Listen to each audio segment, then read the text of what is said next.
तो स्वागत है आपका राजस्थान ज्योग्राफी की इस अमेजिंग क्लास में। राजस्थान ज्योग्राफी की जो पिछली क्लास हुई थी उसमें हमने पढ़ना स्टार्ट किया था राजस्थान के भौतिक प्रदेशों के बारे में। और भौतिक प्रदेशों में हम सबसे पहले स्टार्ट कर रहे थे उत्तर पश्चिमी मरुस्थलीय प्रदेश। इस उत्तरी पश्चिमी मरुस्थलीय प्रदेश के हमने दो पार्ट किए थे, एक शुष्क प्रदेश और एक अर्ध शुष्क प्रदेश, जिसमें कि हम पिछली क्लास में शुष्क प्रदेश के बारे में पढ़ चुके हैं। उसके बाद आज की क्लास में हम स्टार्ट करने वाले हैं अर्धशुष्क मरुस्थल के बारे में।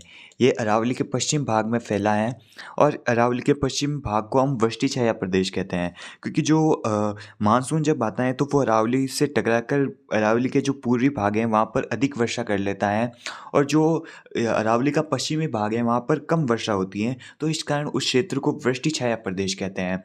ये अर्धशुष्क मरुस्थल कहाँ से कहाँ तक फैला है, तो 25 सेंटीमीटर समवर्षा रेखा से लगाकर अरावली तक ये फैला हुआ है। इसका विस्तार कितने जिलों में है, तो इसका विस्तार है जोधपुर में, पाली में, नागौर में, डीडवाना कुचामण में, चूरू में, झुंझुनू, जालोर, हनुमानगढ़ और उत्तरी गंगानगर।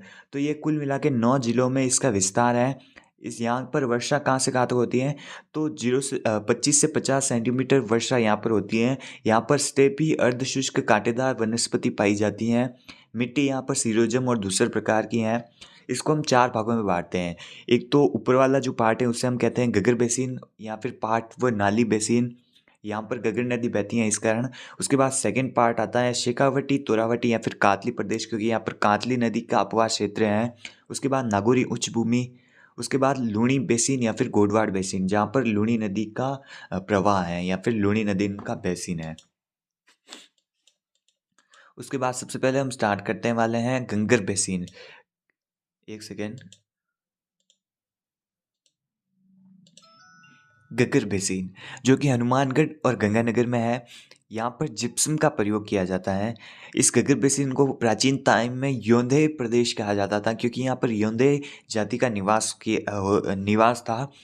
295 ईस्वी में भूपत पाटी द्वारा बटनेर दुर्ग का निर्माण यहाँ पर किया गया। नाली इसे क्यों कहते हैं, तो हनुमानगढ़ में गगर नदी का जो शुष्क घाटी है उसे नाली कहा जाता था। पाट गगर नदी द्वारा निर्मित जो मैदान होता है उसे पाट के नाम से जाना जाता है। और इसी पाट में बासमती चावल, ये जो पाट क्षेत्र है या फिर गंगा नदी का मैदान है वो बासमती चावल के उत्पादन के लिए फेमस है। यहाँ पर एक समस्या आती है, सेम समस्या, जो कि इंदिरा गांधी नहर परियोजना है। वहाँ पर क्या होता है, तो जल रिसाव हो जाता है। तो ये इंदिरा गांधी का जो नहर का जो पानी है वहाँ पर आसपास की भूमि में जल रिसाव होने से दलदली भूमि का निर्माण हो जाता है और कोशिकाक्षरण विधि द्वारा लवण धरातल पर जमा हो जाता है।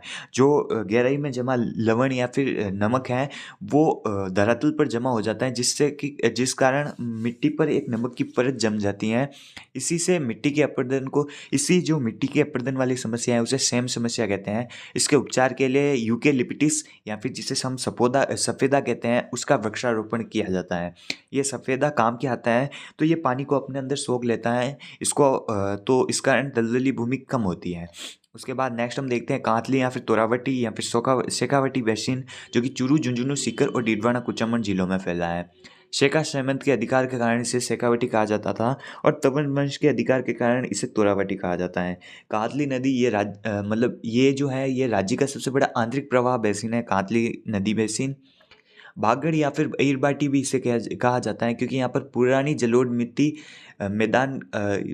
जलोढ़ का जो मैदान है वो कातली नदी का मैदान है। जोड़ किसे कहते हैं, तो शेखावटी में जो कच्चे कुएं होते हैं उसे जोड़ कहा जाता है। और जोड़ वाले बाबा के नाम से राजेंद्र सिंह फेमस है, जिन्होंने जोड़ संरक्षण कार्यक्रम सीकर में किया था। उसके बाद जोड़ का निम्नतम जो स्थान होता है उसे चौंबी कहा जाता है। उसके बाद एक शब्द आता है नाडा। शेखावटी के जो पक्के कुएं होते हैं उन्हें नाडा कहा जाता है और शेखावटी के जो छोटे तालाब होते हैं उन्हें सर कहा जाता है। यहाँ पर शेखावटी की जो 5 बड़ी जागीरें थी उन्हें सम्मिलित रूप से पंचपाणों कहा जाता है। 5 बड़ी जागीरें कौन कौन सी थी, तो मालासर, मंडावा, डुंगलोद, बिसाड़ी और नवलगढ़, ये 5 बड़ी जागीर थी जिन्हें सम्मिलित रूप में पंचपाणों कहा जाता था। उसके बाद नागौरी उच्च भूमि, यहाँ पर सर्वाधिक खारे पानी की झीलें पाई जाती हैं, जैसे कि डीडवाना, कुचामन, डेगाना, नावा। यहाँ पर एक शब्द आता है हाड़पिन। नागौर से बीकानेर के मध्य एक भूमिगत जिप्सम जमाव क्षेत्र है जिसे हाड़पिन कहा जाता है। यहाँ पर यहाँ पर जो अवशिष्ट पहाड़ियाँ होती हैं उन्हें श्रेणी कहा जाता था, कहा जाता है, जैसे मकराना श्रेणी, मंगलोच श्रेणी, जायल श्रेणी। मकराना श्रेणी जो सफ़ेद संगमरमर के लिए फेमस है, मंगलोच श्रेणी जो जिप्सम के लिए फेमस है, और जायल श्रेणी जो कि फ्लोराइड के लिए फेमस है। उसके बाद हम देखते हैं इस क्षेत्र में भूमिगत जल से फ्लोराइड की मात्रा अधिक पाई जाती है, तो इस कारण इसे बांका पट्टी या फिर कुब्बड़ पट्टी कहा जाता है। फ्लोराइड फ्लोराइड युक्त जल पीने से फ्लोरोसिस रोग हो जाता है।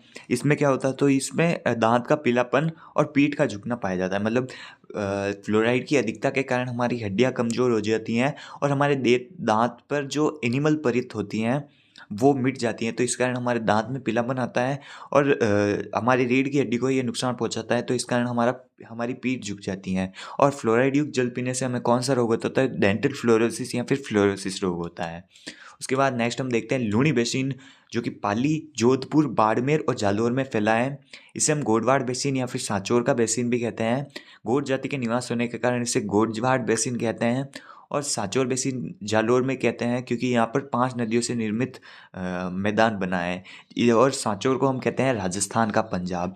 यहाँ पर एक पर्वत आता है जिसे 56 पर्वत कहते हैं, जो बाड़मेर में है। बालोतरा से सिवाना के मध्य ये 56 पर्वत फैला है। ये बाड़मेर से बालोतरा से सिवाना के मध्य 56 घुमदाकार पहाड़ियाँ हैं जिन्हें हम 56 पर्वत के नाम से जानते हैं। या फिर रॉयलाइट और ग्रेनाइट की अधिकता पाई जाती है। इसी 56 पर्वत पर हल्देश्वर महादेव पीपलूद मंदिर स्थित है। इसे पश्चिमी राजस्थान में सर्वाधिक वर्षा होने के कारण इसे पश्चिमी राजस्थान का आर्द्र स्थान या फिर मारवाड़ का माउंट आबू कहा जाता है। इस हल्देश्वर महादेव को पश्चिमी राजस्थान का आर्द्र स्थान या फिर मारवाड़ का माउंट आबू कहा जाता है। तो ये हमने देखा आज की इस क्लास में। कल की क्लास में हम अरावली के बारे में पढ़ना स्टार्ट करने वाले हैं। हमारा नेक्स्ट भौतिक प्रदेश अरावली। तो आज की क्लास में हमने क्या क्या पढ़ा, तो आज की क्लास में हमने उत्तरी पश्चिमी मरुस्थलीय प्रदेश का सेकेंड पार्ट पढ़ा, अर्ध शुष्क मरुस्थल। तो आज की क्लास में नहीं, हम मिलेंगे इसकी नेक्स्ट क्लास में। तब तक के लिए आप वीडियो को लाइक कर दीजिएगा और चैनल को सब्सक्राइब कर दीजिएगा।